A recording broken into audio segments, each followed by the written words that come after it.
morning. I guess I got a little bit of explaining to do.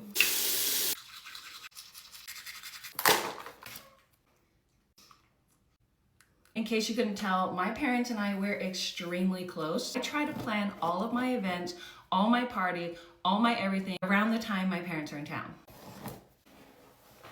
I planned my witches party for when my mom would be in town, and then my dad just tagged along. And that's when I had to decide, do I want to have my witches party before I give birth or after? My due date was October 10th, but I got induced on the 3rd. So I was thinking, you know what? I will have the party a week later. I have pretty easy recoveries, so I knew I would be able to make it work. Plus, I had this planned for a long time. However, I did not plan to surprise my guests with my baby. But as time went by, I was like, you know what? It's my last baby.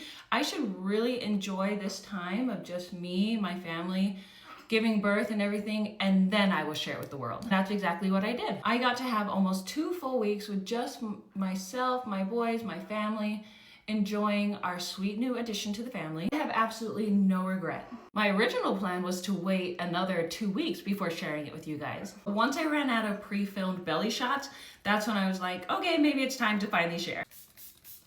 This was the timeline of everything. I had pre-filmed all of my belly shots 2 weeks before I gave birth. Every single day I had 2 clips that I had to do with my belly so that I could hide that I gave birth as long as I possibly could. I gave birth on the 3rd, which is the day I started posting the preparations for my witches party. I was literally in my hospital bed when I posted, okay, let's start setting up for my witches and bitches party. My friends in attendance, they were texting me left and right, asking me, when are you gonna have the baby? Is the party still on? And every single time I was like, yes, the party's still on, I'll see you at 7. When all my friends arrived, I told my mom to tell everyone that I was still getting ready, when really I was just pumping and I was getting him dressed so that I could take him outside to show everyone. With that being said, none of my belly shots were fake. They were all real. They were just pre-filmed very, very, very far in advance. But yeah, now that the secret's out, I take the rest of the week to just kind of chill, hang out, and then next week we start the next project.